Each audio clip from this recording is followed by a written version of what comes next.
distance and time.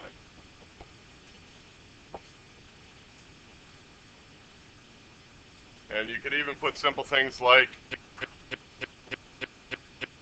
the train will be going faster than 20 meters per second at the end. How do I know that? How do I know the train's going to be going faster 20 meters per second at the end?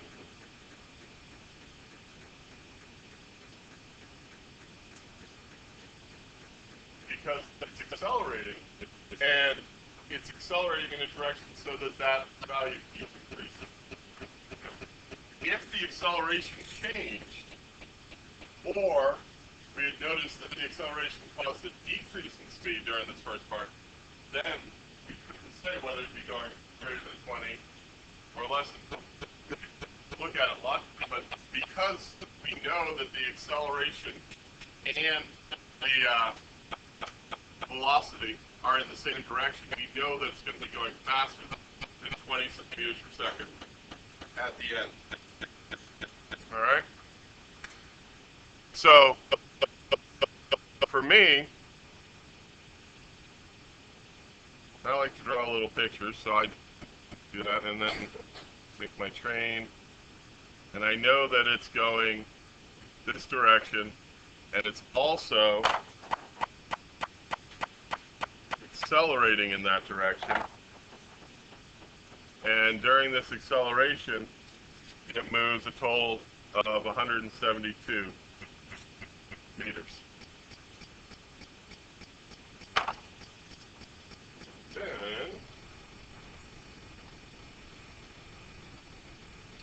okay, so the equation that I'm looking for relates a change in speed to an acceleration and a displacement. And that's this one here. So I'm going to grab that.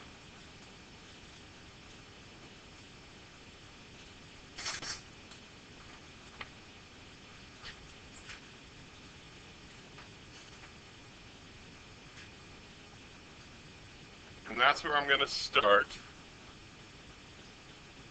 Okay. So my first step here is figure out the acceleration. And I know that back here, it started at 0, and by the time it got here, it was going at 20 meters per second. And they told me that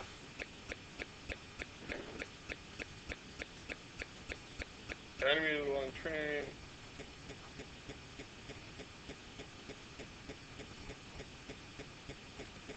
okay. This isn't the 172 meters. This is the 172 meters. How far is that? How far is the train gone when the end of the train passes the first? Thank you.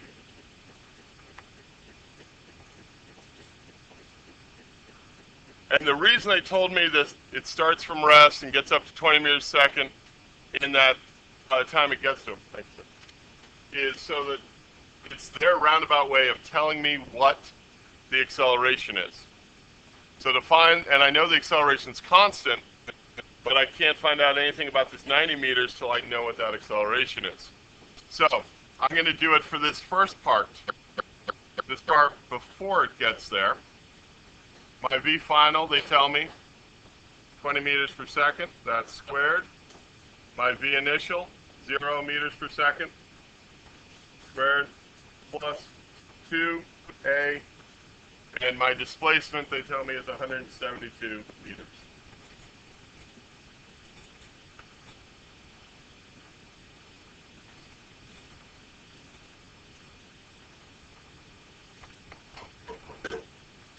And I was promised that we'll have the calculator app on here too. So let's see.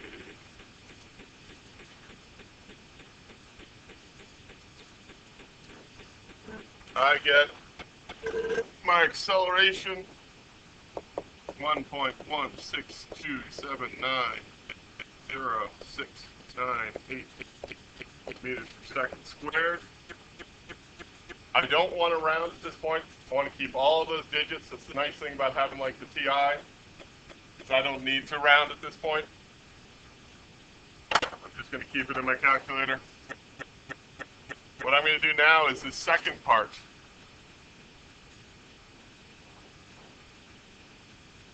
Because now I know that one missing piece, which is my acceleration. So now, for the second part of this trip, I'm looking for V final. My V initial would be how fast it's going when it passes the worker, 20 meters per second, plus 2 times A, and I know A because I just calculated that. And then, as I was told earlier, its displacement is 90 meters during that time. So I can cheat it.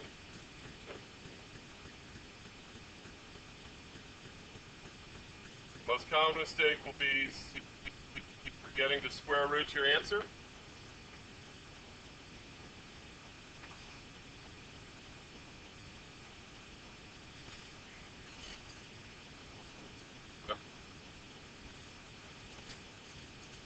Four.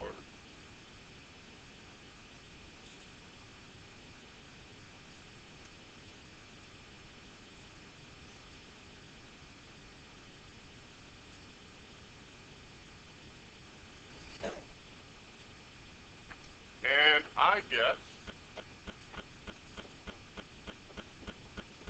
24.7.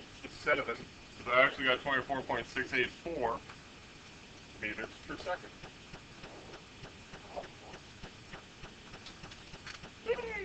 And that's correct.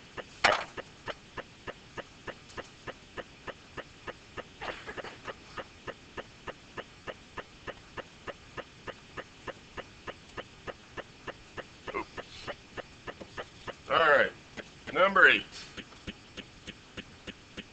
So, in number 8, we've got coming to a stop car.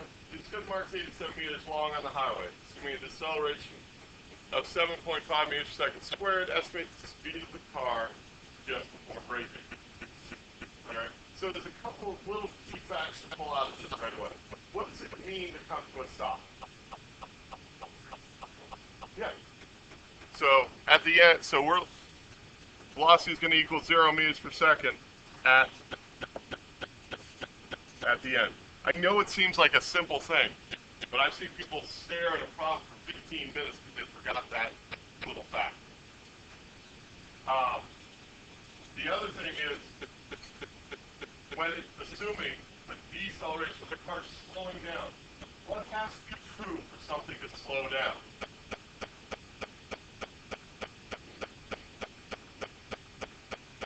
Only in one case. If you're on the right track. Let me ask the question a better way. What relationship must the velocity and the acceleration have for something to slow down? The speed must be decreasing, right? That's just to make sure you realize speed must decrease.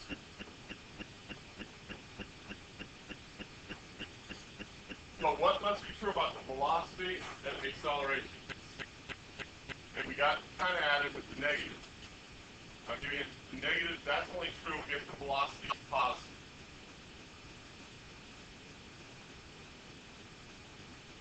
Okay, the speed would get close to 0. You're right. Everyone, point with a positive velocity. Positive direction. Point with a positive velocity. Pick a direction. All right. Now, point with. Use your other finger to point with a negative acceleration. Negative acceleration. Opposite, right? To slow down, your acceleration and velocity must be opposite.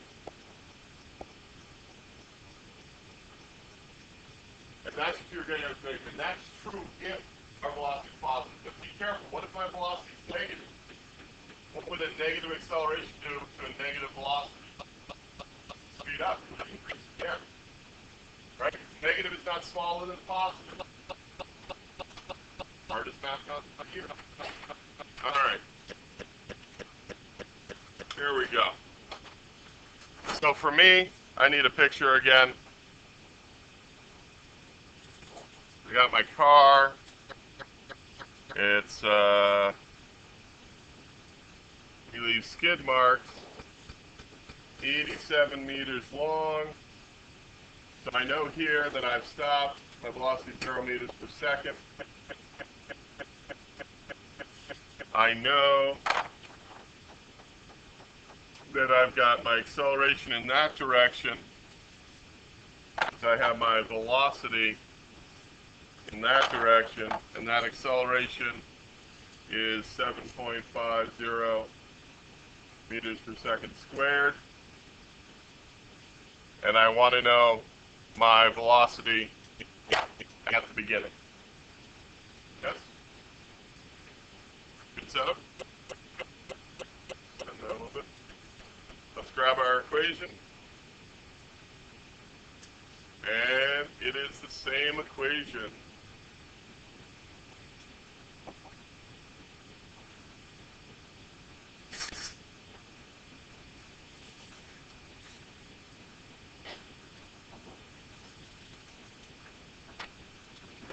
So, let's see. I'm going to end up stop, so my V final is 0 meters per second. The speed that I start at, the velocity I start at, I don't know, so that's my variable V plus 2. Now, which way did you guys want to say is positive? Okay, where's the origin? Do you guys want to say to the right is positive or to the left is positive in this problem? Okay. So we're going to say this way is positive. That's fine. That means my acceleration is negative, right? So negative 7.50 meters per second squared. And my displacement is positive 87 meters.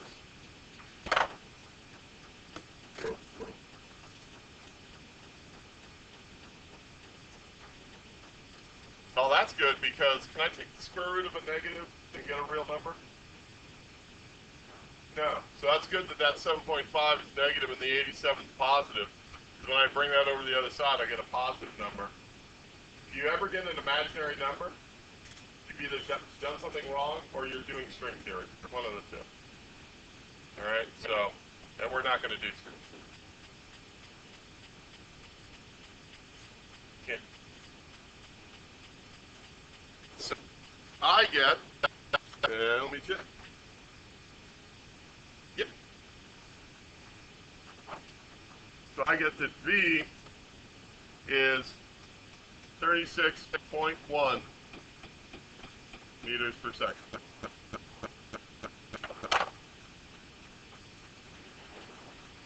All right, let's look at number 9.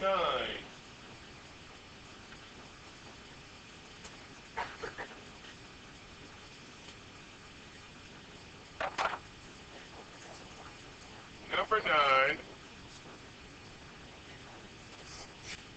The car traveling 86 kilometers an hour, so it's pretty. Car compressed, driver expressed in this. What's the average acceleration driver during the collision expressed? Comparison in terms of G's. 1G is 9.8 meters per second squared. They're asking you to express it in package. Like you went essentially to the store and say buy 36 eggs. What would you say? Buy 3 dozen. Because in our common thinking, eggs come in dozens, right? You would, someone asks you to get something like, I don't know, Louis soda for the party. You would think, okay, how many 2 liters do I need? You wouldn't think, how many gallons do I need? Because in our mind, that comes in 2 liters or liters or whatever.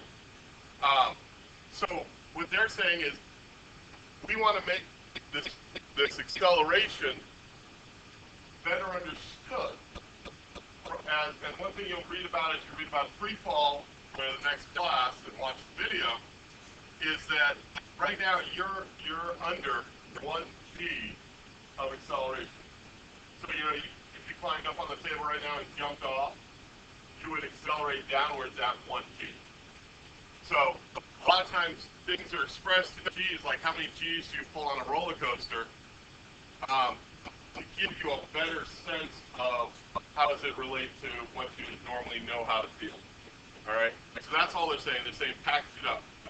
There is they do give us the velocity though, or the speed in kilometers an hour, which I'm going to recommend right away we change the meters per second. So that's here. Let's see. What's the final speed of the car going to be? Right. At end. So acceleration and velocity are opposite. And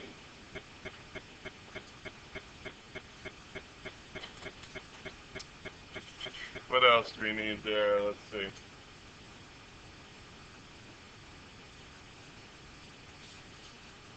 I would probably put a statement like, it takes displacement to change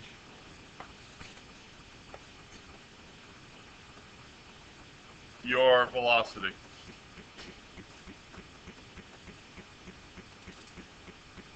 Because that's showing that you understand that if you had to change your velocity, change more of your velocity, it would take a longer displacement. Or if you had to change less, it would take a shorter displacement. And it's actually that displacement that's controlling how big of an acceleration you need.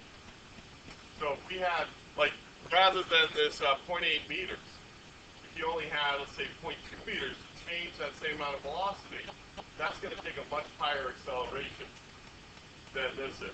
And this is actually the reason we have, airbags and your cushions and seatbelts and everything.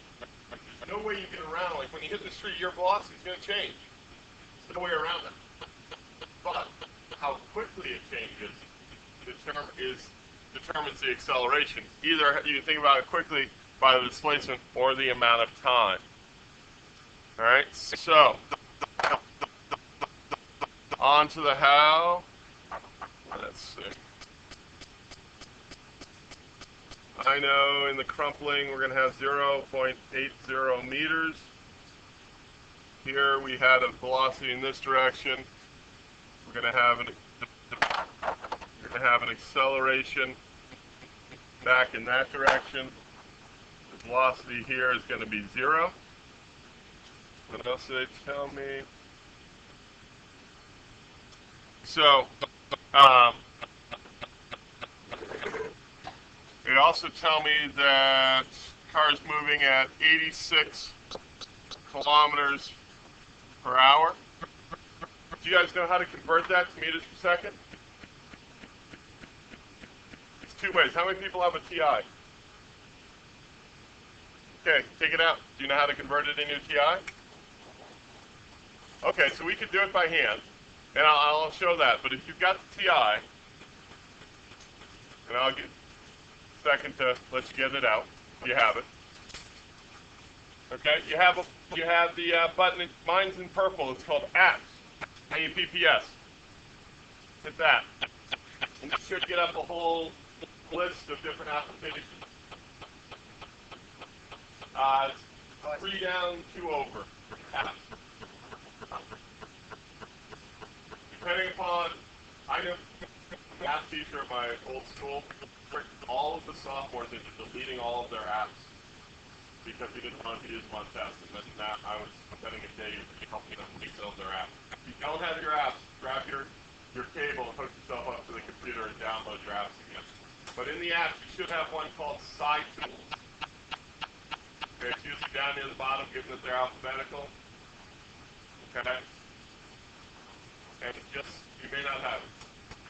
But you can grab it from online. No, you don't have it. Do you have Side Tools? Okay. So I hit Side Tools. I actually have this thing post managed in French. And you get up the screen that says press any key. Press any key. And then number 2 choice under select tool is unit converter. Okay? And once you hit number 2, or you go into number 2, unit converter, you can look, and we're trying to convert a velocity, number 6. Now the only thing that's really tricky about this is they put everything in scientific notation. So just watch that. A lot of people will grab the answer and not look that it says E to the, whatever. So I'm going to put in 86. And then if I look up top, highlighted right now is meters per second. I'm going to arrow over to kilometers per hour. Hit enter. And then arrow back to meters per second. Hit enter. And it did it for me. Now mine says 2.38889 e to the 1. So I know that that's 23.8889 meters per second. And I can get out of that.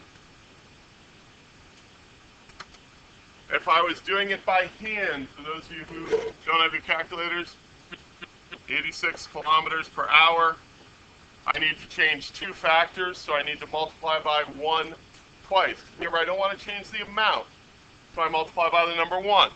But I do want to change what it's measured in. And since I want to change 2 of the relationships, 2 of the measurements, I multiply by the number 1 twice. First, I want to get rid of kilometers, so I put that down the bottom. And I want meters, so I put that up top. I know there's 1,000 meters in a kilometer. Now I want to get hours out of there. It's on the bottom, so I put it on the top. I want to get seconds in there. I know there's 3,600 seconds in 1 hour. Remember, it doesn't have to be a relationship to 1. It's just useful if it is, because then the math is less. And that will give me my 23.8889 meters per second.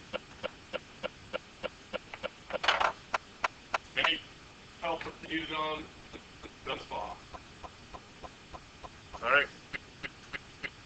Let's grab our equation. Anyone guess which one is going to relate change in velocity to acceleration and distance? Same one.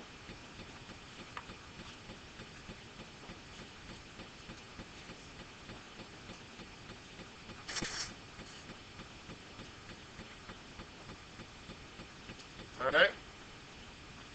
And let's see. V final is 0 meters per second as I stop. V initial is my 23.8889 meters per second. Plus 2. Negative A. Where it's got to be opposite my velocity, right?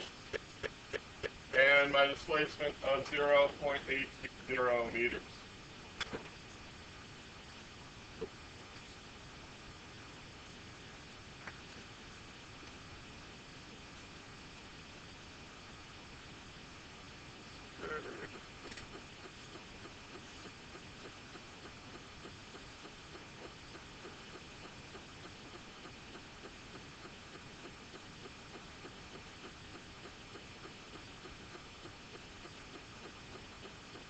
So I get my A to be 356.6744159 meters per second squared. Which I'm glad I came out with that positive, because that's telling me the magnitude of A is already taking care of that it's opposite of it. So that's good. If I come up with a negative number, I would have had to double check that I was thinking correctly. And now, rather than that in meters per second, they want me to convert that to packages of G. You can think about it the same way as we just did, is that 356.6744159 meters per second squared, multiply it by the number 1 again. I want to get rid of meters per second squared. I want to get it into terms of G. 1 G is 9.80 meters per second squared. And I get an answer of 36.4 in units of G.